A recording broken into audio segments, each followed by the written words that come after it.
नमस्कार friends, mission आईएसपीसीएस में आपका स्वागत है। तो आइए आज हम देखते हैं बिहार स्पेशल, जो कि आस्था आईएएस का है। ठीक है, आस्था आईएएस का। और इसका इसका हमने पहला वीडियो जो है हमने कवर कर लिया है, जो कि बिहार हिस्ट्री से संबंधित है। और सेकंड वीडियो में हम देखते हैं बिहार का भूगोल यानी कि ज्योग्राफी। ठीक है, तो इसमें देखते हैं, तो आइए देखते हैं बिहार की भौगोलिक स्थिति। ठीक है, तो इसमें क्या है कि उत्तर पूर्वी भाग में जो है भारत के बिहार का क्षेत्रफल की दृष्टि से जो है यहाँ पे तेलंगाना राज्य बनने के बाद 13वां स्थान। ये गलत है क्योंकि पुराना डाटा है। ठीक है, और जब जम्मू कश्मीर का पुनर्गठन हुआ था उसके बाद ये 12वां स्थान पे आ गया है। ठीक है, ये आप ध्यान रखिएगा, ये 13वां नहीं होगा, यहाँ पे 12वां स्थान होगा। ठीक है, और जनसंख्या की दृष्टि से अन्य राज्य की तुलना में इसका स्थान तीसरा है, थर्ड स्थान है। ठीक है, ये आप सभी को पता ही है। यूपी, महाराष्ट्र और ये बिहार का स्थान है। ठीक है, और अगला पॉइंट देखते हैं भौगोलिक विस्तार। ये हमने कई बार पढ़ा हुआ है। 24 डिग्री ये 20 मिनट और इतना सेकंड। उत्तरी अक्षांश से 27, 31 और 15। और यहाँ पे देख लेते हैं पूर्वी देशांतर 83, 19, 50 से 88, 17, 40। ये पूर्वी देशांतर तक इसका जो है अक्षांशीय और देशांतरीय विस्तार है। ठीक है, और नेक्स्ट है इसका पॉइंट, इसका कुल क्षेत्रफल हमने कई बार देखा हुआ है 94,163 वर्ग किलोमीटर है, जिसमें ग्रामीण क्षेत्रफल ये आप ध्यान से रख सकते हैं 91,838 वर्ग किलोमीटर है। और शहरीय यानी कि नगरीय क्षेत्रफल है 2,324 वर्ग किलोमीटर। ठीक है, और ये आप इम्पोर्टेंट ध्यान रखिएगा कि पूर्व से पश्चिम की चौड़ाई 483, पूर्व से पश्चिम ज़्यादा है, और उत्तर से दक्षिण यहाँ पे है 345 किलोमीटर। तो ये कई बार पूछा गया भी है और पूछा भी जा सकता है। ठीक है, नेक्स्ट है वर्तमान बिहार में उत्तर में नेपाल की अंतर्राष्ट्रीय सीमा है, झारखंड दक्षिण में है, पूर्व में पश्चिम बंगाल है और पश्चिम में उत्तर प्रदेश। ये तो हम सभी को पता ही है। ठीक है, अब नेक्स्ट देखते हैं बिहार के जो है 7 जिले अंतर्राष्ट्रीय सीमा साझा करते हैं। इसमें कौन कौन है? किशनगंज हो गया, अररिया हो गया, सुपौल हो गया, मधुबनी, सीतामढ़ी, पूर्वी चंपारण और पश्चिमी चंपारण। ये कुल 7 जिले जो है नेपाल के साथ सीमा साझा करते हैं। नेक्स्ट पॉइंट देखते हैं उत्तर प्रदेश के साथ सीमा साझा करने वाले 7 जिले हैं। यहाँ पे थोड़ा सा मिस्टेक है, यहाँ पे 8 जिले होगा कुल। ठीक है, यहाँ पे थोड़ा सा मिस्टेक इस बुक में थोड़ा थोड़ा है, वहाँ पे हम करेक्शन कर देंगे। ठीक है, तो यहाँ पे कुल जो 8 जिले हैं, जिसमें देख लेते हैं नाम। ये जो है पश्चिम चंपारण, गोपालगंज, सिवान, सारण, भोजपुर, बक्सर, कैमूर और एक और है रोहतास। यहाँ पे ऐड कर लीजिएगा आप, रोहतास। ये जो है उत्तर प्रदेश की सीमा साझा करते हैं। वहीं झारखंड की हम बात कर ले, झारखंड यहाँ पे दिया हुआ है, तो ये 9 लिखा हुआ है, तो इसमें से एक घटा लीजिए, 8 है यहाँ पे, थोड़ा सा यहाँ में मिस्टेक है। तो इसमें 8 जिले कौन कौन है? कटिहार है, भागलपुर है, बांका है, जमुई, नवादा, गया, औरंगाबाद, रोहतास और यहाँ पे कैमूर नहीं होगा। ठीक है, इसको यहाँ से रिमूव कर लीजिएगा। ठीक है, कैमूर यहाँ पे नहीं है, कैमूर केवल उत्तर प्रदेश से के साथ सीमा साझा करती है। ठीक है, तो यहाँ पे हो जाएगा 8 यहाँ पे, और यहाँ भी 8। यहाँ पे आपको ऐड करना है रोहतास, और यहाँ पे रिमूव करना है कैमूर को। ठीक है, ये आप ध्यान रख लीजिएगा। आइए हम मैप में भी दिखा देते हैं, 1 मिनट। तो आइए देखते हैं मैप में, जैसा कि हमने अभी जस्ट बताया था, यहाँ पे देख लीजिए। ठीक है, यहाँ पे देख लीजिए नेपाल के साथ देखिए पश्चिमी चंपारण हो गया, पूर्वी चंपारण, सीतामढ़ी, मधुबनी, सुपौल, अररिया और किशनगंज, ये इंटरनेशनल बाउंड्री शेयर करता है। ठीक है, उसके बाद उत्तर प्रदेश से देखते हैं पश्चिमी चंपारण, गोपालगंज, सिवान, सारण, भोजपुर, बक्सर, कैमूर। ये आप देखिए कैमूर टच कर रहा है उत्तर प्रदेश के साथ। उसके साथ साथ देखिए यहाँ पे रोहतास भी टच कर रहा है, जो कि वहाँ पे नहीं लिखा हुआ था, तो यहाँ पे रोहतास भी टच कर रहा है। उसके बाद झारखंड से देखते हैं रोहतास, औरंगाबाद, गया, नवादा, जमुई, बांका, भागलपुर और कटिहार। यहाँ पे देख लीजिए कैमूर यहाँ पे टच नहीं कर रहा है झारखंड से। ठीक है, यहाँ पे देख सकते हैं आप, वहाँ पे लिखा हुआ था कैमूर, एक्स्ट्रा लिखा हुआ था, तो ये आप थोड़ा सा ध्यान रखिएगा। उसके बाद वेस्ट बंगाल से कौन कौन है? कटिहार, यहाँ पे देखिए कटिहार, पूर्णिया और किशनगंज। ठीक, कटिहार जो है झारखंड और वेस्ट बंगाल दोनों से सीमा साझा करती है। यहाँ पे किशनगंज जो है नेपाल और पश्चिम बंगाल दोनों से सीमा साझा करती है।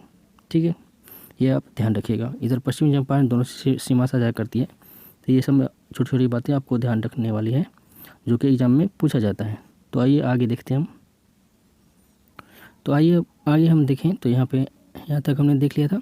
और यहाँ पे है पश्चिम बंगाल से सीमा साझा करने वाले 3 जिले हैं, किशनगंज, पूर्णिया और कटिहार, जो कि हमने अभी जस्ट देख लिया है। ठीक है, अब आगे बढ़ते हैं। तो आगे है भूगर्भिक संरचना बिहार की कैसी है, इस पर हमें चर्चा करना है। तो इसमें जो है बिहार राज्य के भूवैज्ञानिक संगठन में चतुर्थ कल्प से लेकर कैम्ब्रियन पूर्व कल्प के सेल का समूह का योगदान बिहार के भूगर्भिक संरचनाओं में मिलती है।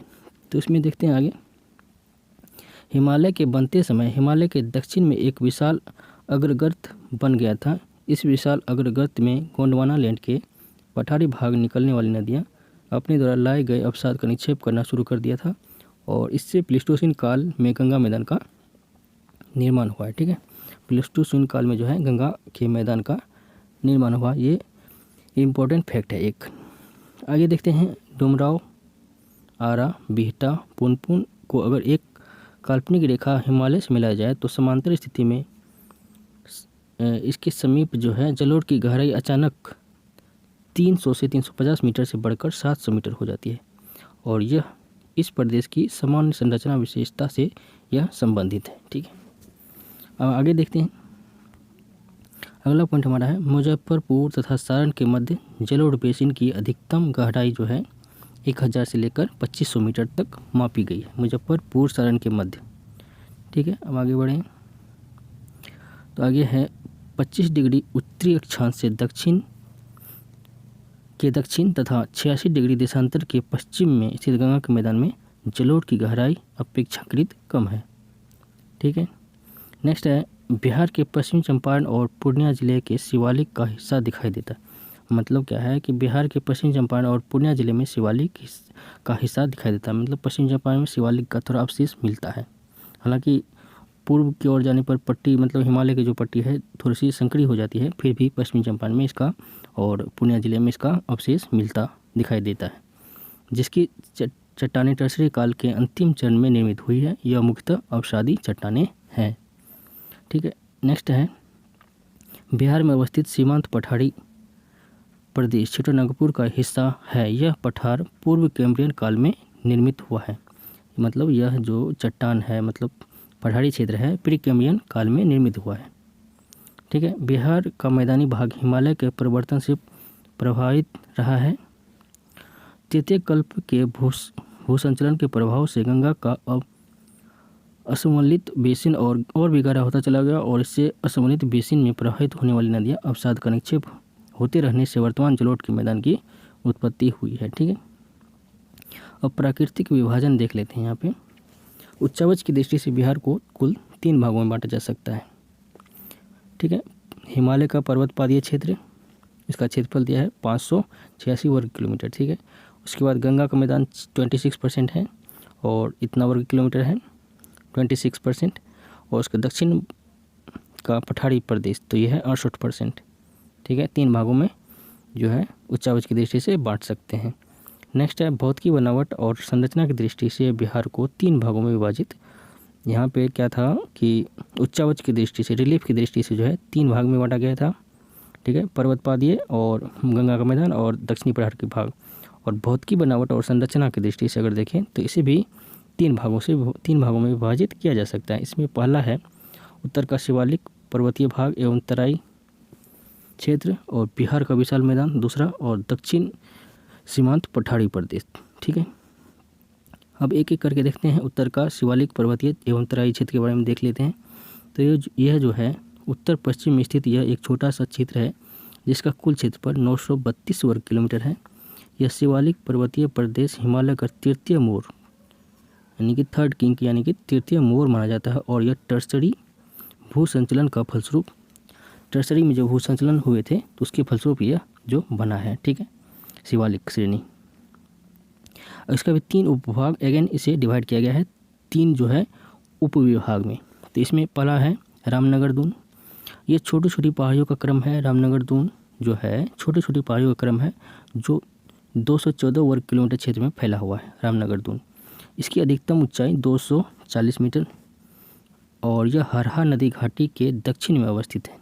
ठीक है, ये जो है मतलब शिवालिक पर्वतीय और तराई क्षेत्र के को जो है 3 भाग में बांटा गया है। इसमें जो है रामनगर दून पहला है, दूसरा है सोमेश्वर श्रेणी। तो इसका विस्तार जो पश्चिमी चंपारण के त्रिवेणी नहर के शीर्ष भाग से भिखनाठोड़ी से लगभग 75 वर्ग किलोमीटर में है और इसका शीर्ष भाग बिहार और नेपाल के बीच सीमा के रूप में है। अतः बिहार का उत्तरी पश्चिमी भाग इस पर्वतीय श्रेणी से घिरा हुआ है। इसकी सर्वोच्च चोटी 874 मीटर है। सबसे ऊंची चोटी है सोमेश्वर की श्रेणी, जो कि 874 मीटर ऊंची है। और इस क्षेत्र में कई दर्रे हैं जो नदी के बहाव के कारण बने हैं। इनमें जो है सोमेश्वर, भिखनाठोरी, मावात जो प्रमुख दर्रे हैं। इन्हीं दर्रों से बिहार और नेपाल के बीच संपर्क मार्ग बना हुआ है। ठीक है, ये आप देख सकते हैं। नेक्स्ट है शिवालिक वलित पर्वत में कि इन श्रेणी में नदी द्वारा अपर्दन के कारण काफ़ी उबड़ खाबड़ क्षेत्र का विकास हुआ है और इन नई परतदार चट्टान में मुलायम बलुआ पत्थर भी यहाँ पे मिलता है। ठीक है, अब नेक्स्ट देखते हैं तीसरा दून घाटी। ठीक है, दून घाटी में क्या है कि दून घाटी उपयुक्त दोनों में उपविभाजन के बीच स्थित है। दोनों का जो है सोमेश्वर और ये जो है सोमेश्वर और रामनगर दून के बीच का जो है हिस्सा जो है दून घाटी कहलाता है। ठीक है, दून घाटी भी कहते हैं। यह लगभग 24 किलोमीटर लंबी है और एवं गंगा जलोढ़ मैदान से कुछ ऊंची यहाँ जो है ये दून घाटी है। अब नेक्स्ट देखते हैं। नेक्स्ट है हमारा बिहार का जो है विशाल मैदान। यहाँ पे आप देख सकते हैं विशाल मैदान।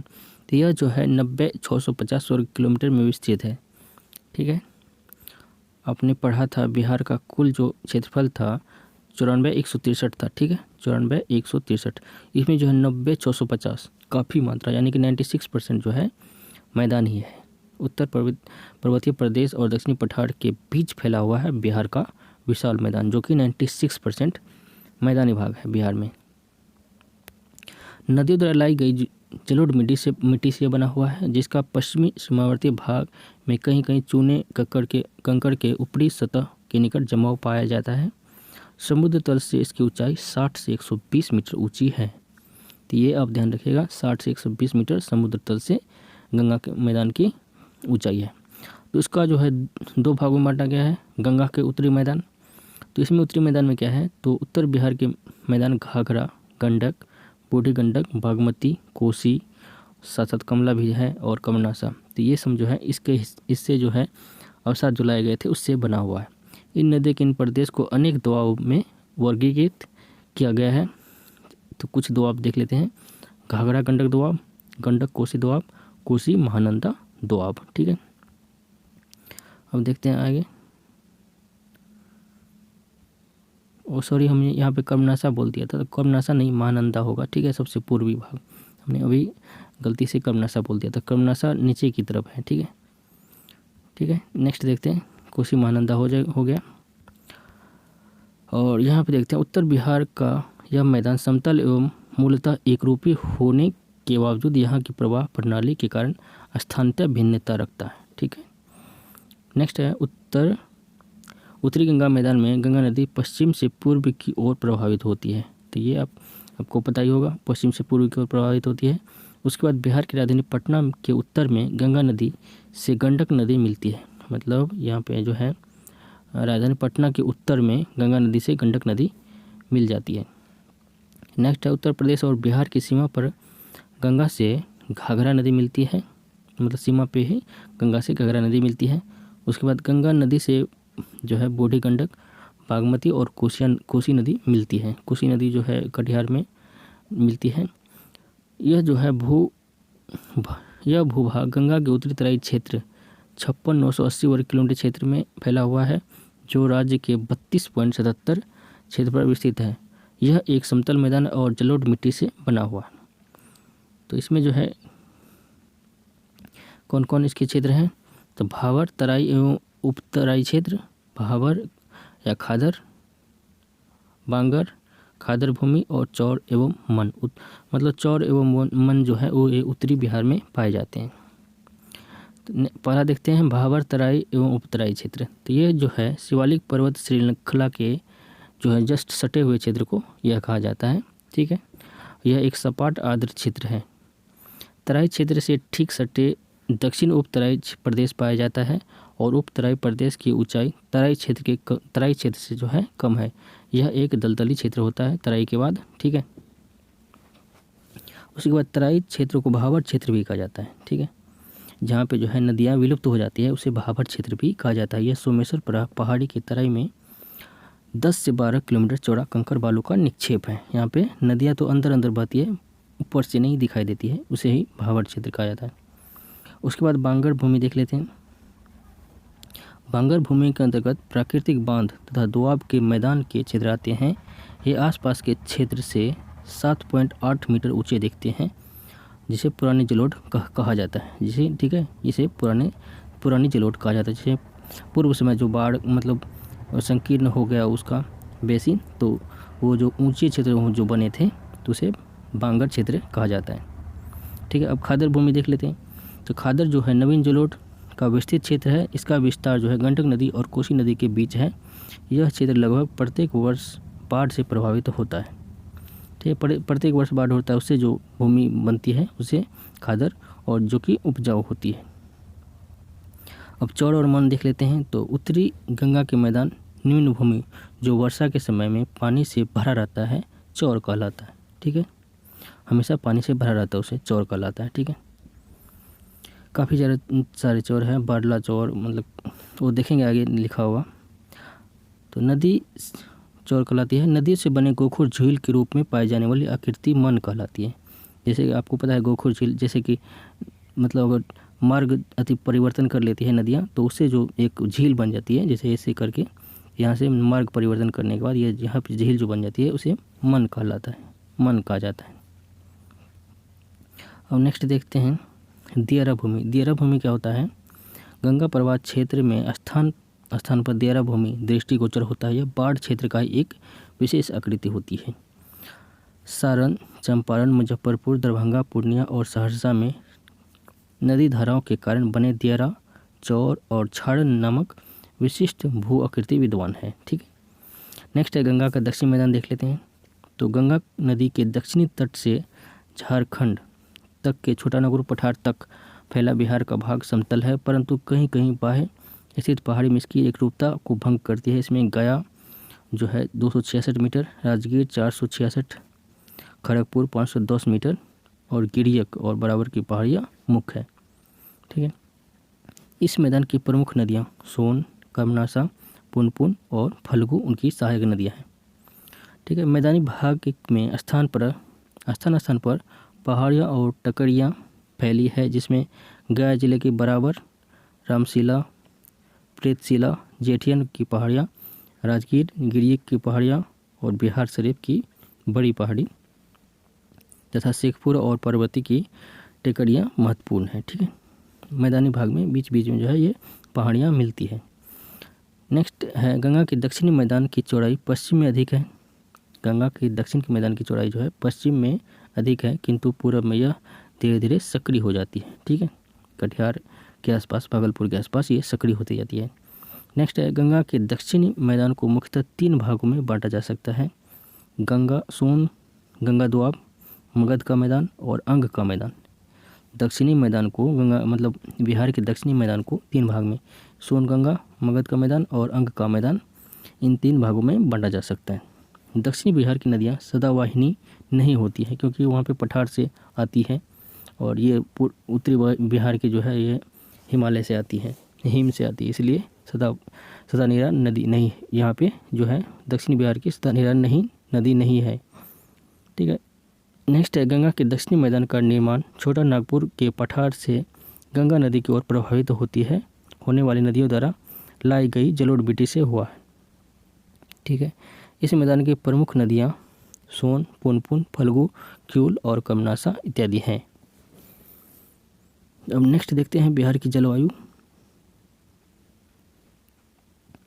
बिहार की जलवायु इसमें देखते हैं बिहार में गंगा का उत्तरी मैदान भाग हिमालय के निकट स्थित और पूर्व से पश्चिम की ओर खुला हुआ है।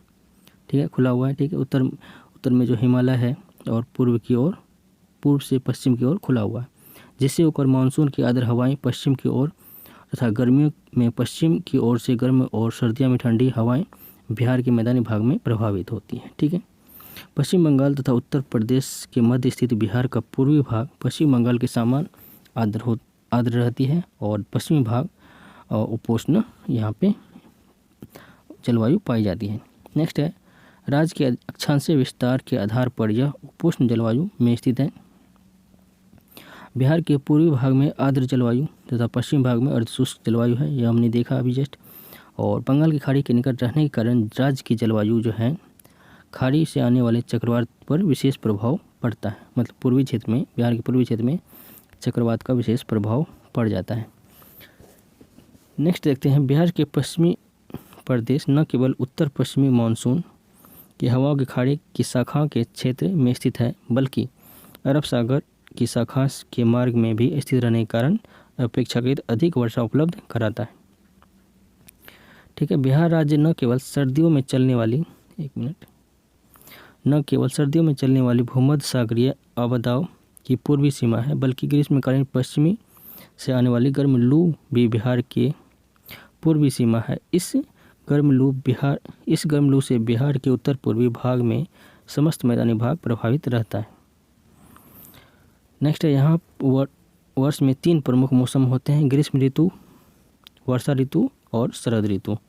बिहार के ये कई बार पूछा गया है क्वेश्चन कि यहाँ पे कितने मौसम हैं यहाँ पे, तो यह है 3 मौसम।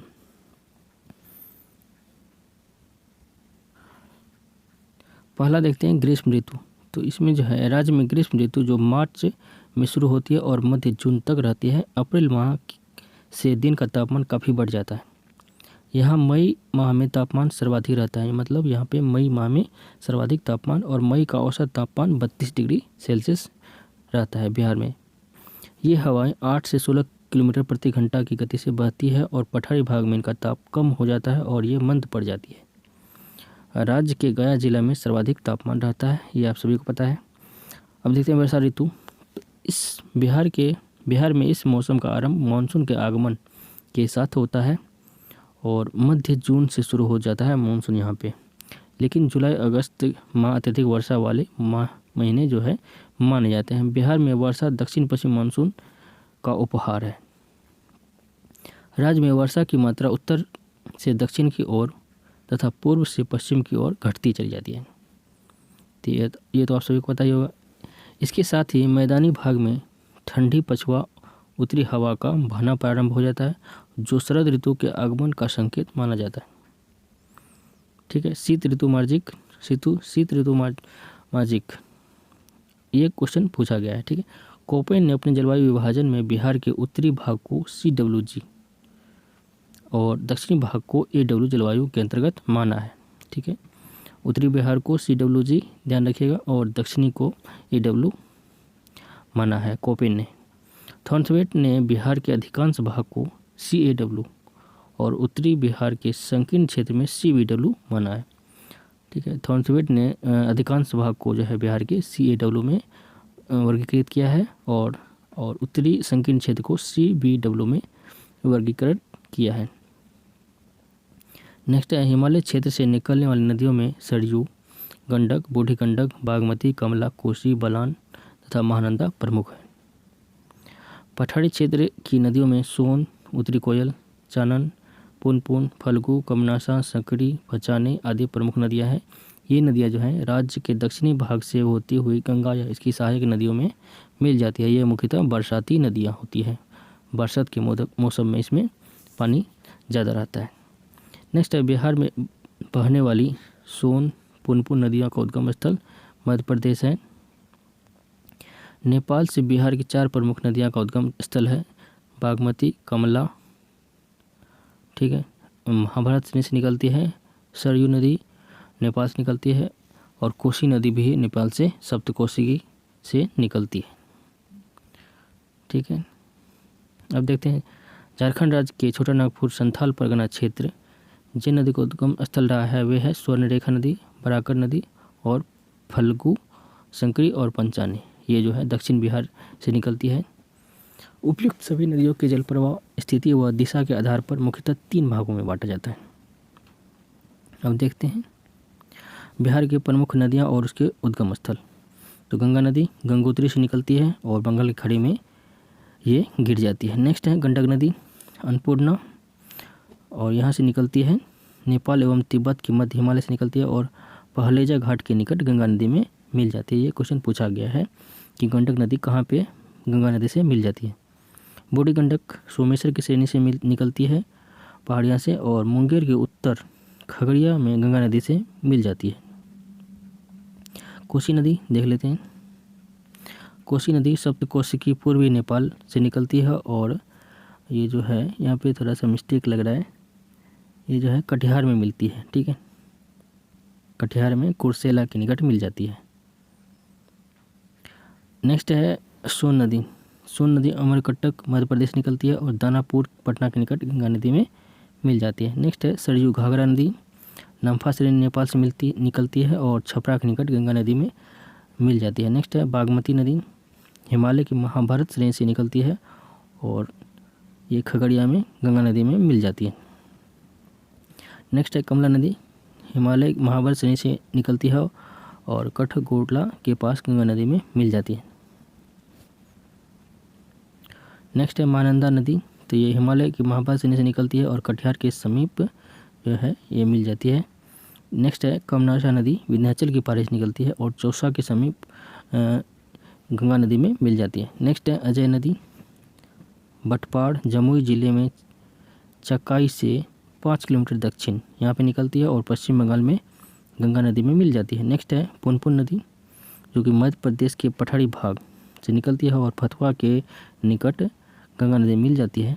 नेक्स्ट है फल्गु नदी, उत्तरी छोटानागपुर पठार से निकलती है, और टाल क्षेत्र के निकट गंगा नदी में मिल जाती है। अब नेक्स्ट देखते हैं यह पूर्वी व दक्षिण में प्रवाहित होती हुई पश्चिम बंगाल में प्रवेश करती है, और गंगा नदी में विलीन हो जाती है, और इस नदी को अजमावती और अजयमती के नाम से भी संबोधित किया जाता है। अब गंगा में मिलने वाली बिहार की नदियाँ कौन कौन हैं, तो ये जो है कमनासा, कोसी और कमला, ये जो है मिल जाती है। नेक्स्ट देखते हैं फल्गु नदी। पितृपक्ष के दौरान तीर्थयात्री गंगा में गया में फल्गु नदी में स्नान कर पिंडदान करते हैं, इसकी मान्यता है। यह नदी झारखंड के उत्तरी छोटानागपुर पठार से छोटी छोटी सरिताओं के रूप में निकलकर निरंजना नदी की मुख्य धारा के रूप में बोधगया के निकट मोहना नामक सहायक नदी से मिलकर विशाल रूप धारण कर लेती है। नेक्स्ट देखते हैं और सकरी नदी, यह झारखंड के उत्तरी छोटानागपुर पठारी क्षेत्र से निकलती है, और हजारीबाग, गया, नवादा, नालंदा, पटना और मुंगेर जिलों से बहने के उपरांत क्यूल और मोरहर नदियों के साथ गंगा में विलीन हो जाती है। नेक्स्ट है क्यूल नदी, इसका उद्गम जो है हजारीबाग जिले झारखंड के खमीरडिहा के निकट है उद्गम केंद्र, और कई धारा में समाहित होते हैं, और फल्गु, पंचाने, सकरी आदि। गंगा नदी के किनारे अवस्थित प्रमुख नगर कौन कौन है? गंगा नदी के किनारे कौन कौन है? पटना है, बक्सर है, मोकामा है, भागलपुर और मुंगेर है। तो ये पूछा जा सकता है, पटना, बक्सर, मोकामा, भागलपुर एवं मुंगेर। गंडक की नदी के किनारे हैं हाजीपुर, सोनपुर, मुजफ्फरपुर। ठीक है, सरयू के किनारे हैं छपरा, और फल्गु के किनारे हैं गया। अब देखते हैं बिहार के जलप्रपात व कुंड, जो कि बहुत इम्पोर्टेंट है। तो जलप्रपात है नदी का ढाल अकस्मात तीव्र हो अथवा ऊर्ध्वाधर हो और जल का वेग नीचे गिरती इस अवस्था को जलप्रपात कहा जाता है। ठीक है, तो इसमें देखते हैं बिहार के कई स्थान पर विभ्रंश घाटियों तथा कठोर चट्टान के निर्मित अवशिष्ट श्रेणी और पहाड़ियाँ हैं जो जलप्रपात को जन्म देती है। बिहार में गया, रोहतास, नवादा जिलों में अनेक स्थानों पर जलप्रपात मिलते हैं, जो कि सर्वप्रमुख है ककोला जलप्रपात, जो कि नवादा जिले में है। नवादा शहर से 16 किलोमीटर दक्षिण में स्थित है यह ककोला जलप्रपात। यह प्रपात कई चरणों में कोडरमा के पठार से उतरता है, और इसकी कुल ऊंचाई 47 मीटर यानी कि 160 फीट है। पर जो है मुख्यतः प्रपात जो है 80 फीट का है। कमनासा नदी पर बक्सर जिले में जो है एक जलप्रपात है। इसके अतिरिक्त कैमूर जिले में दुर्गावती जलप्रपात है 90 मीटर ऊंची, और इसी के निकट फुलवड़िया नदी पर जियारकुंड में एक छोटा सा जलप्रपात है, जियारकुंड जलप्रपात। अब देख लेते हैं थोड़ा सा नाम। ककोला जलप्रपात है नवादा में, कमनासा नदी पर है बक्सर, कमनासा नदी पर है बक्सर, उसके दुर्गावती जो है कैमूर में है। झारखंड जो है फुलवड़िया नदी पर है। अब देखते हैं नेक्स्ट जलकुंड। बिहार में सर्वाधिक विख्यात एवं ऐतिहासिक गर्म जलकुंड एवं झरने राजगीर में है, जिनमें सप्तधारा, सूर्यकुंड, मखदूम कुंड, नानक कुंड प्रमुख है। इसमें सभी कुंड में पानी 70 डिग्री से अधिक गर्म रहता है। ठीक है, सबसे ज़्यादा जो है ब्रह्म कुंड जो है उसका टेम्परेचर सबसे ज़्यादा रहता है यहाँ पे। अब देखते हैं राजगीर का प्रमुख गर्म जलकुंड जो है ब्रह्मकुंड है, जिसमें 7 मीटर चौकोर स्थान में लगभग 1 मीटर की गहराई में स्वच्छ गर्म जल स्रावित होता है और उसका तापमान जो है 87 डिग्री सेंटीग्रेड है। अगला है मुंगेर जिले के खड़गपुर में पहाड़ी में अनेक कुंड हैं, जिनमें सीता कुंड, रामेश्वर कुंड, लक्ष्मण कुंड, ऋषि कुंड आदि प्रमुख हैं। मुंगेर में इसका पानी 58 डिग्री सेल्सियस से भी अधिक गर्म पाया जाता है। अब देख लेते हैं यहाँ पे कुंड के बारे में। सप्तधरवा, सूर्यकुंड, मखदूम कुंड ये जो है राजगीर में है। सप्तधरवा, सूर्यकुंड, मखदूम कुंड, ब्रह्मकुंड और नानक कुंड ये जो है इतने जो है राजगीर में है। उसके बाद लक्ष्मण कुंड, रामेश्वर कुंड, गोमुख कुंड, सीता कुंड और ऋषि कुंड ये जो है मुंगेर में स्थित है। बिहार के लगभग 16 जिले में वेटलैंड विस्तृत है। इन जिलों में सारण, वैशाली, समस्तीपुर, खगड़िया, बेगूसराय, दरभंगा, सहरसा, कटिहार आदि प्रमुख है। ठीक है, अब देखते हैं गंगा के उत्तरी मैदान। बिहार में जलोढ़ या अपूर्ण मिट्टी की प्रधानता है, क्योंकि यहाँ का 90% क्षेत्र जो है जलोढ़ मिट्टी का बना हुआ है। बिहार में पर्वतपादीय मिट्टी का निर्माण स्थानीय चट्टान के तलछट से हुआ है। यह भावर के मैदान का क्षेत्र है। यह मिट्टी जो है पश्चिम चंपारण के उत्तर पश्चिम भाग में पाई जाती है।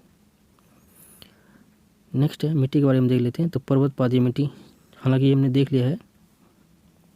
तो पर्वत के जस्ट नीचे जो मिट्टी मिलती है उसे पर्वतपादीय मिट्टी कहा जाता है और यह आधारभूत चट्टान के ऊपर अपवर्तित चट्टान के छोटे बड़े टुकड़े से मिलके बनते हैं। भारी वर्षा और नमी की अधिकता के कारण कहीं कहीं दलदली मिट्टी का भी विकास हो गया है। वन क्षेत्र के अधिक होने के कारण यहाँ भूरे रंग की अम्लीय मिट्टी है। तराई मिट्टी देख लेते हैं। तराई क्षेत्र में दलदली मिट्टी बिहार की उत्तरी सीमा के साथ पश्चिम में चंपारण पहाड़ियों से लेकर पूर्व में किशनगंज तक फैली हुई है और यह अम्लीय मिट्टी का रंग हल्का भूरा या पीला है। यह गन्ना, धान, पटसन खेती के लिए अनुकूल है। पुरानी जलोढ़ या बांगर मिट्टी, यह मिट्टी का विस्तार जो है पूर्णिया, सहरसा जिले से कोसी क्षेत्र में अधिक है और दरभंगा, मुजफ्फरपुर के बाद चंपारण और उत्तरी पश्चिमी भाग में संकीर्ण होती हुई बांगर की मिट्टी मतलब पट्टी के रूप में पाई जाती है। इस मिट्टी में चूना और क्षारीय तत्व नहीं है। यह मिट्टी हल्के भूरे रंग की होती है। कुछ क्षेत्र में इसे करेल केवाल मिट्टी भी कहा जाता है। सिंचाई की पर्याप्त व्यवस्था होने पर इस मिट्टी में धान, जूट, गेहूँ की अच्छी फसल हो सकती है। केरल केवाल मिट्टी का क्षेत्र गंगा के दक्षिणी मैदान भाग में शाहबाद से लेकर गया, पटना, मुंगेर होता हुआ भागलपुर तक विस्तृत है। ठीक है, केरल केवाल मिट्टी दक्षिण बिहार में है मुख्यतः। अब देखते हैं बालसुंदरी मिट्टी। बिहार के उत्तरी मैदान भावर क्षेत्र के बाद बालसुंदरी मिट्टी का क्षेत्र है। मतलब भावर जो प्रदेश है उसके बाद जो है बालसुंदरी मिट्टी मिलती है। यह मिट्टी जो गहरे भूरे रंग की है तथा इसकी प्रकृति क्षारीय होती है। पूर्णिया के दक्षिण भाग से प्रारंभ होकर सहरसा, दरभंगा, मुजफ्फरपुर के दक्षिणी भाग को घेरता हुआ संपूर्ण सारण जिले तथा चंपारण के शेष दक्षिणी पश्चिम भाग में स्थित इस मिट्टी की पुरानी जलोढ़ भी कहते हैं। मतलब पुरानी जलोढ़ को ही एक तरह से बालसुंदरी मिट्टी कहा दिया जाता है। इसमें चूने के तत्व की प्रधानता होती है। यह क्षेत्र आम, लीची, केले बाग के लिए प्रसिद्ध है। बालसुंदरी मिट्टी जो है। नेक्स्ट है खादर। नवी जलोढ़ मिट्टी को ही खादर मिट्टी कहा जाता है। ठीक है, आपको पता है। जिसका विकास जो बाढ़ के मैदान में हुआ है। बाढ़ द्वारा लाई गई मिट्टी के कारण इसकी उर्वरता काफ़ी ज़्यादा होती है। यह मिट्टी गंगा की घाटी, गंडक, बूढ़ी गंडक की निचली घाटी, कोसी और महानंदा की घाटी में पाई जाती है। यह गहरे भूरे रंग की होती है। तो इसमें कहीं कहीं बालू की मात्रा तो कहीं कहीं चिका की मात्रा अधिक मिलती है। देखते हैं गंगा के दक्षिणी मैदान। तो दक्षिणी मैदान में ताल, पुरानी जलोढ़ और बलथर मिट्टी का क्षेत्र पाया जाता है। तो ताल मिट्टी कौन है? गंगा के दक्षिणी भाग में 8 से 10 किलोमीटर चौड़ी पट्टी मोटे कण वाले धूसर रंग की मिट्टी पाई जाती है। ठीक है, मोटे कण वाली धूसर रंग की मिट्टी। ये धूसर रंग की मिट्टी जो है, तो धूसर रंग की मिट्टी को टाल मिट्टी कहा जाता है। इसी धूसर रंग की मिट्टी को, इस मिट्टी का निर्माण वर्षा ऋतु के बाद आई बाढ़ के द्वारा बारीक व मोटे कण वाली मिट्टी के निक्षेपण से हो जाता है। ठीक है, 8 से 10 किलोमीटर चौड़ी पट्टी पाई जाती है दक्षिणी बिहार के मैदान में। नेक्स्ट है अभ्रक मिट्टी। अभ्रक मिट्टी वास्तव में एक पहाड़ी मिट्टी है। इसमें अभ्रक की प्रधानता होती है। बिहार के नवादा जिले में यह मुख्यतः है। रजौली प्रखंड में यह मिट्टी पाई जाती है। यह अनुपजाऊ मिट्टी है, लेकिन समतल क्षेत्र में मोटे अनाज एवं मक्के आदि खेती के लिए ये उपयोग में हो सकती है। नेक्स्ट है बलथर मिट्टी। ये दक्षिण बिहार की मिट्टी हम पढ़ रहे हैं। तो बिहार के मैदान के भाग में गंगा के मैदान की दक्षिणी सीमा पर यह छोटा नागपुर पहाड़ी भाग से प्रारंभ होता बलथर मिट्टी का संकीर्ण क्षेत्र है। अच्छा, ये जो है छोटा नागपुर पहाड़ के भाग मतलब उस साइड, नीचे की साइड प्रारंभ होता है और बलथर मिट्टी का संकीर्ण क्षेत्र, छोटी सी पट्टी पाई जाती है। इसमें रेत और कंकर की बहुलता रहती है। इसमें मिट्टी का रंग पीला और लाल। ठीक है, यहाँ पे ध्यान रखिएगा, बलथर मिट्टी में जो है पीला और लाल इसका कलर होता है। इस मिट्टी में होने वाला प्रधान फसल मक्का, अरहर, कुर्थी, चना, ज्वार, बाजरा है। यह मिट्टी जो है कैमूर पठार और गंगा सोन दोआब के संधि स्थल पर भी पाई जाती है। मतलब कैमूर के पठार के क्षेत्र में और गंगा और सोन के दोआब के संधि स्थल पे यह बलथर मिट्टी पाई जाती है। ठीक है, बलथर मिट्टी पश्चिम में कैमूर के पठार से राजमहल की पहाड़ियों तक इस बलथर मिट्टी का संकीर्ण क्षेत्र स्थित है। इसमें लोहा का अंश अधिक होने के कारण इसका रंग लाल होता है। इसमें जो है जल संग्रहण करने की क्षमता कम होती है।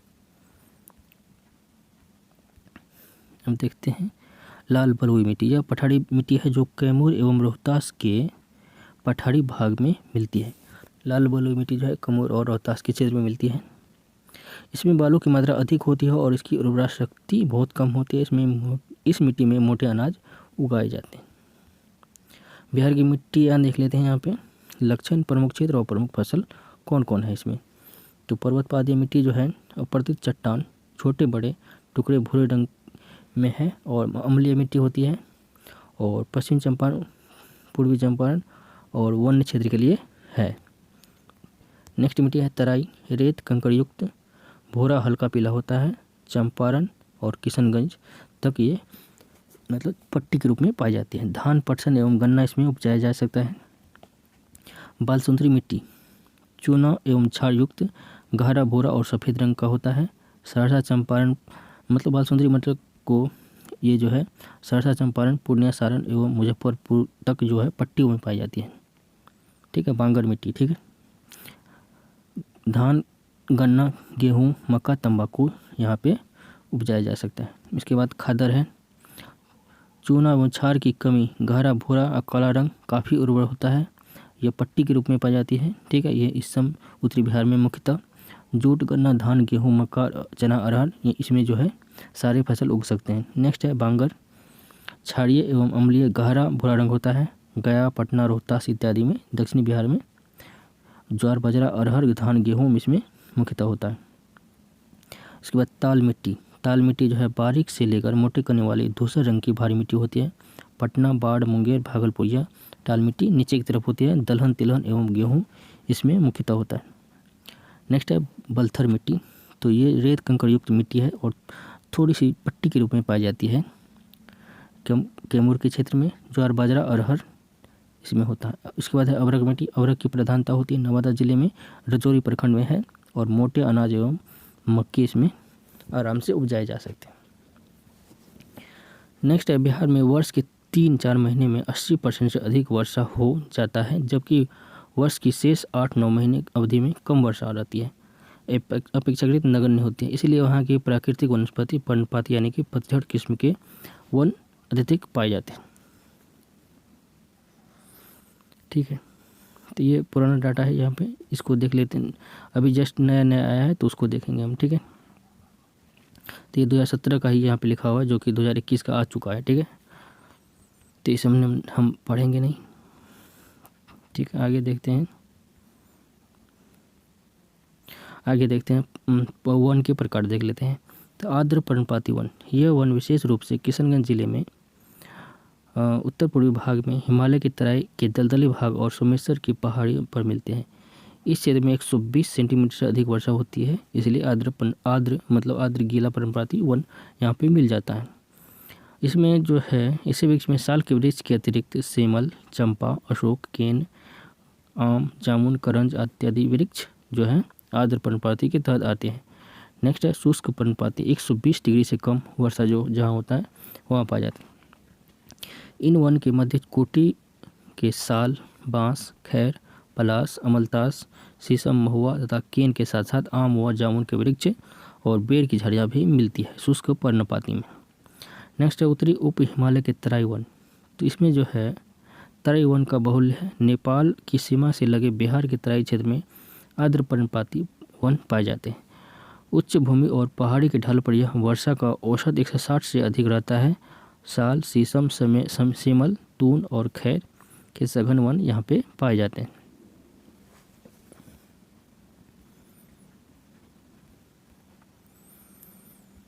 नेक्स्ट देखते हैं पश्चिमी चंपारण जिले में सोमेश्वर तथा दोन की पर्वत श्रेणियों की ढाल पर जो है पूर्णिया तथा अररिया जिले के उत्तरी तराई क्षेत्र में यह वन पाया जाता है। ठीक है, सहरसा और पूर्णिया के उत्तरी सीमांत क्षेत्र में साल के वन की पट्टी विस्तृत है।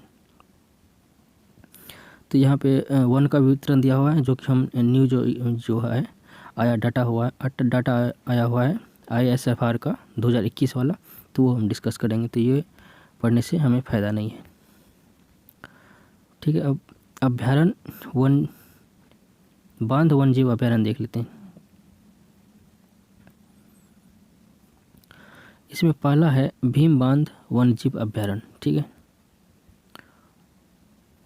तो यह जो है मुंगेर जिले में स्थित है और स्थापना 1976 में हुई है। और इस अभ्यारण्य में तेंदुआ, भालू, सांभर, जंगली सुअर, भेड़िया, लंगूर, बंदर, नीलगाय, मगरमच्छ, मोर, सांप जैसे जीव पाए जाते हैं। ठीक है, ये सिर्फ आपको ध्यान रखना है कि कहाँ पर स्थित है और स्थापना कब हुई है। तो मुंगेर जिले में अवस्थित है और 1976 में इसकी स्थापना हुई है। नेक्स्ट है गौतम बुद्ध अभ्यारण्य, 76 में इसकी भी स्थापना हुई है। और ये जो है कहाँ पे है,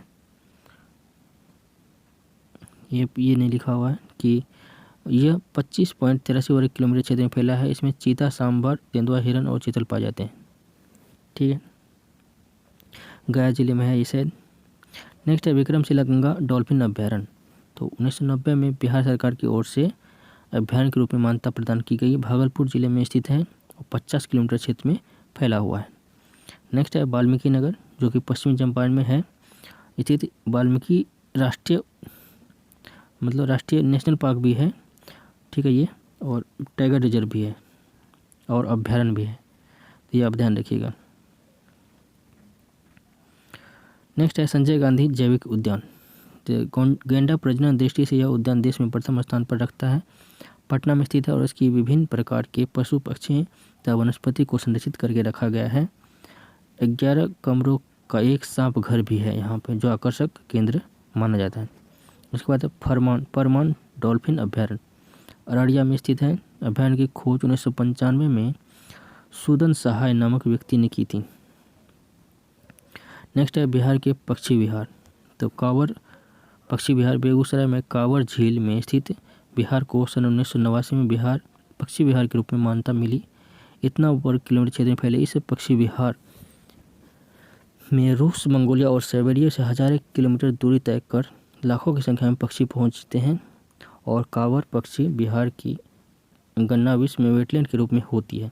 ये आपको पता है कि अभी भी इसे वेटलैंड का दर्जा दिया जा चुका है। ठीक है, और यहाँ कुछ दुर्लभ किस्म की पक्षी चीन, हिमालय से ऊपरी भाग और श्रीलंका से भी आते हैं।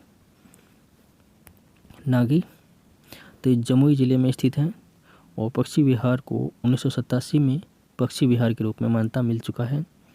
उसके बाद नेक्स्ट है बक्सर पक्षी विहार, 25 किलोमीटर क्षेत्र में फैला हुआ है। और इस पक्षी विहार में अक्टूबर महीने में लालसर नामक पक्षी के कश्मीर से यहाँ प्रवास पर आते हैं। ठीक है, बक्सर पक्षी विहार। नेक्स्ट देखते हैं गोगाबिल इतना एकड़ में फैला हुआ है, पश्चिमी बिहार कटिहार जिले में ही है और 1990 ईस्वी में इस पक्षी विहार के नाम से के रूप में मान्यता मिली। इसे धनुषाकार झील का भी कहा जाता है जिसका नाम गोगाबिल है। कुशेश्वर पक्षी विहार यह जो है दरभंगा में है और इतना वर्ग किलोमीटर क्षेत्र में 29.23 वर्ग किलोमीटर क्षेत्र में फैला हुआ है। इस पक्षी विहार को उत्तर भारत का सबसे बड़ा पक्षी विहार माना जाता है। यहाँ साइबेरियन पक्षी अक्टूबर महीने में आते हैं। नेक्स्ट है नकटी, ये भी नागी और नकटी दोनों जमुई जिले में है। स्थापित बिहार का क्षेत्रफल जो है इसमें है 3.32 वर्ग किलोमीटर। इसे एक पक्षी बिहार के रूप में भी मान्यता 1987 में मिल गया। बिहार राज्य की वन नीति, राष्ट्रीय वन नीति के अनुरूप बिहार राज्य की वन नीति वन क्षेत्र के विस्तार पर बल देती है। इसी नीति का मुख्य उद्देश्य राज्य में वन क्षेत्र को बढ़ाकर 33% करना है। राज्य के विभाजन के बाद अधिकतर वन क्षेत्र झारखंड राज्य में चला गया है। राज्य में अब वन क्षेत्र का प्रतिशत घटकर इतना है, जो कि अभी हम देखेंगे नया रिपोर्ट में कितना भी बढ़ा है कि घटा है क्या है। सामाजिक वानिकी के साथ कृषि वानिकी के कार्यक्रम को भी बढ़ावा दिया जा रहा है। बिहार में जैविक कृषि फार्मिंग प्रगति पे है, तो केचुए का भी पालन किया जा रहा है यहाँ पे जैविक कृषि को बढ़ावा देने के लिए। वर्मी कंपोस्ट के व्यावसायिक उत्पादन पर अनुदान देने वाला बिहार जो है देश का पहला राज्य है। बिहार में बेगूसराय को वर्मी कंपोस्ट का जनक माना जाता है। वर्ष 2002 में कृषि वैज्ञानिक डॉक्टर KR सोहानी की पहल पर वर्मी कंपोस्ट की पहली इकाई जो है बेगूसराय जिले में लगी थी। वर्ष 2006 में जब बिहार सरकार ने राज्य में वर्मी कंपोस्ट प्रोत्साहन योजना शुरू करके इसे बढ़ावा देने का आरंभ किया तो समस्तीपुर जिला का पहला जैविक ग्राम बना था। राज्य में जो है जैविक ग्राम की जनसंख्या जो है 38 है। अब देख लेते हैं बिहार के कृषि प्रदेश। तो कुल 5 कृषि प्रदेश है, आप सभी को पता होगा। तो इसमें जो है उत्तर पूर्वी मैदान, तो इसमें जो है मुख्यतः चावल और जूट की फसल यहाँ पे बुआई होती है। बाढ़ के मैदान और क्ले मिट्टी की पर्याप्त उर्वरता, पर्याप्त वायुमंडल आर्द्रता, वर्षा जो है 125 सेंटीमीटर से अधिक होता है यहाँ पे। उसके बाद है उत्तर पूर्वी था, तो उत्तर पश्चिमी, इसमें चावल गन्ना 125 सेंटीमीटर से कम, लेकिन गंडक कमांड एवं भूजल की सिंचाई से पुराने जलोढ़ के मैदान, मिट्टी में अधिक नमी रखने की क्षमता और मिट्टी में चूने का अधिक अंश होता है यहाँ पे उत्तर पश्चिम में। उसके बाद है उत्तरी मध्यवर्ती मैदान, तो इसमें जो है कोसी वगैरह क्षेत्र आते हैं और चावल, मक्का और गेहूँ इसमें बोया जाता है। नेक्स्ट है दक्षिण पश्चिम मैदान, तो चावल, गन्ना, गेहूँ, खड़गपुर पहाड़ी के क्षेत्र है यहाँ पे। उसके बाद है दक्षिण पूर्वी मैदान, तो चावल, मक्का और गेहूँ, गन्ना या 125 सेंटीमीटर से अधिक सिंचाई के अभाव कारण सूखे का क्षेत्र है यहाँ पे। नेक्स्ट देखते हैं मक्का उत्पादक की दृष्टि से कटिहार, पूर्णिया और समस्तीपुर तक मक्का उत्पादन की दृष्टि से 2017-18 में जो है कटिहार, समस्तीपुर और खगड़िया जिला अग्रणी रहे हैं। नेक्स्ट है आलू बिहार के हर जिले में आलू पैदा किया जाता है और लेकिन नालंदा, पटना और सारण जिले आलू उत्पादन में अग्रणी है। नालंदा जिले हमेशा से ही आलू के लिए है। नेक्स्ट है गया, पूर्णिया, मुजफ्फरपुर, शाहबाद, दरभंगा, चंपारण आदि जिले भी बड़े पैमाने पर उत्पादित किया जाता है। नेक्स्ट है मेस्ता की पैदावार अधिकांश बिहार के मैदानी भाग पर होती है। उच्च तापमान, अत्यधिक वर्षा और उपजाऊ भूमि की आवश्यकता होती है। पूर्णिया, सहरसा, चंपारण, सारण, पटना, मुंगेर, भागलपुर, मुजफ्फरपुर, दरभंगा, गया इत्यादि में जो है मेस्ता का उत्पादन होता है। मखाना के लिए बिहार अग्रणी राज्य है। राज्य में प्रमुख मखाना उत्पादक दरभंगा, सहरसा, समस्तीपुर, अररिया, किशनगंज, कटिहार, पूर्णिया, मधुबनी और सुपौल है। अब देखते हैं बिहार के प्रमुख फसल एवं इसके उत्पादक क्षेत्र। ठीक है, तो इसमें अगर देखें तो चावल कहाँ होता है, चंपारण, पूर्णिया, वैशाली, सारण, सिवान, गोपालगंज, समस्तीपुर, पटना, मुंगेर, मुजफ्फरपुर, नालंदा, मधुबनी, यानी कि हर जगह जो चावल का उत्पादन होता है। सबसे ज़्यादा जो है यहाँ पे रोहतास में होता है। ठीक है, रोहतास में सबसे ज़्यादा चावल और गेहूँ दोनों जो है रोहतास में ही होता है। प्रथम स्थान पे। इसके बाद गेहूँ भी देखिए लगभग सारे जगह होता है।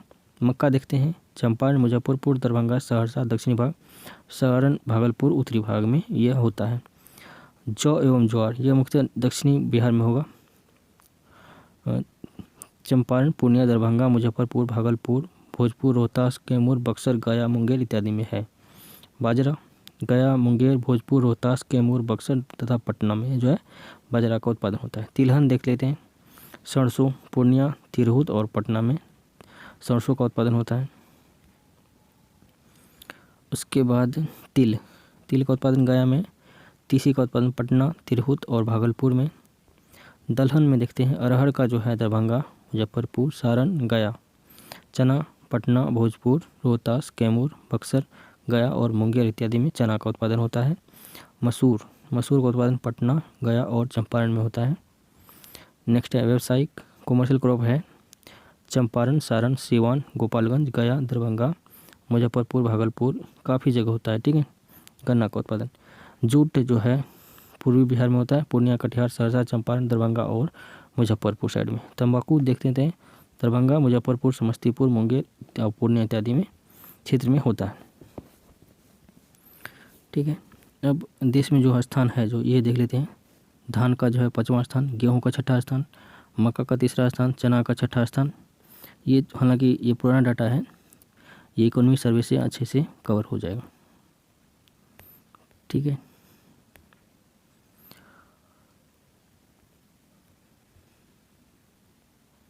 देखते हैं प्रमुख फसल एवं उसके उत्पादन क्षेत्र थोड़ा सा देख लेते हैं। तो गेहूं का सर्वाधिक उत्पादन जो है बागमती के कछाड़ क्षेत्र में होता है। मक्का का जो है गंगा के उत्तरवर्ती मैदान में, ज्वार का शाहबाद क्षेत्र में, गन्ना का गंडक कोसी दोआब के क्षेत्र में, और जूट का तो आपको पता ही है पूर्णिया क्षेत्र में। सर्वाधिक मसूर का उत्पादन पटना में, और सरसों सबसे अधिक जो उत्पादन है पूर्णिया। ठीक है। अब देखते हैं उत्पादकता के आधार पर जिलों का वर्गीकरण। ठीक है। यहाँ पे लिखा हुआ है चावल रोहतास, गेहूं का भी रोहतास है,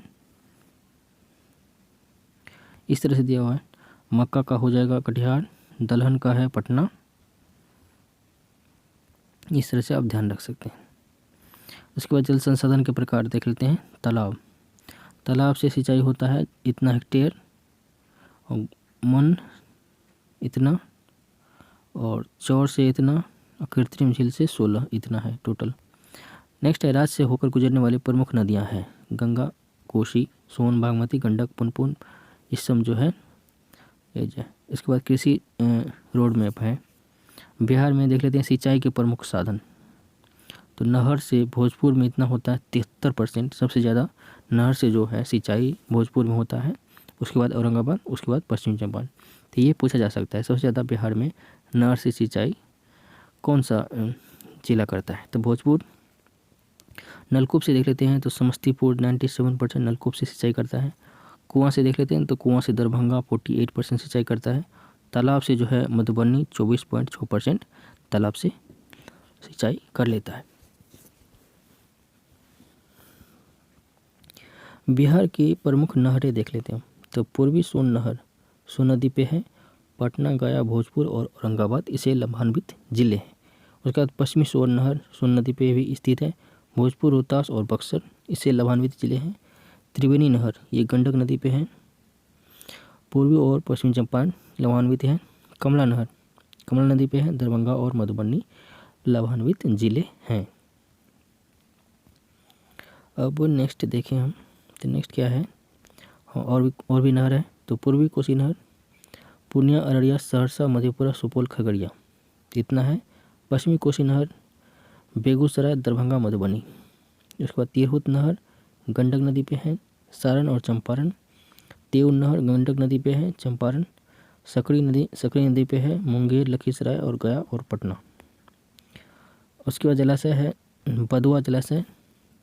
इसकी स्थापना 1965 में बदुआ नदी पर हुई, यह भागलपुर जिले में स्थित है। इसके बाद चंदन जलाशय, इसकी स्थापना 1972 में चंदन की नदी पर हुई है, यह भागलपुर जिले में है।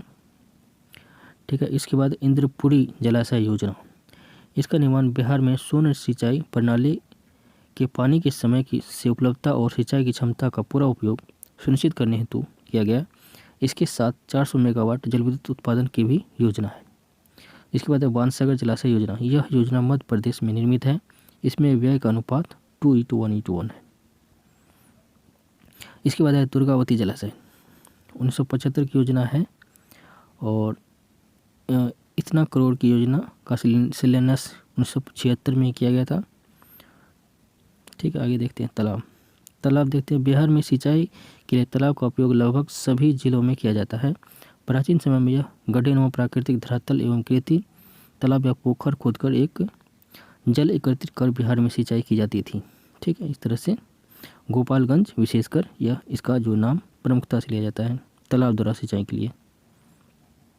जैसे कि हमने अभी जस्ट यहाँ पे देखा था तालाब के लिए, यहाँ पे मधुबनी लिखा हुआ है। ठीक है, मधुबनी से ज़्यादा तालाब से सिंचाई करता है। नहर से है भोजपुर।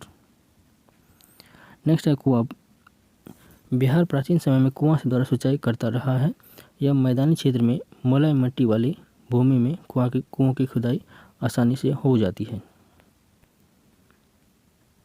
गंगा के मैदान में भूमिगत जल का स्तर पर्याप्त ऊंचा है और यहाँ कई स्थान पर केवल 7 फीट लगभग गहराई तक जमीन खोदने पर ही पानी का स्रोत निकल आता है। बिहार में कच्चे तथा पक्के दोनों प्रकार के कुएं की सिंचाई की जाती है।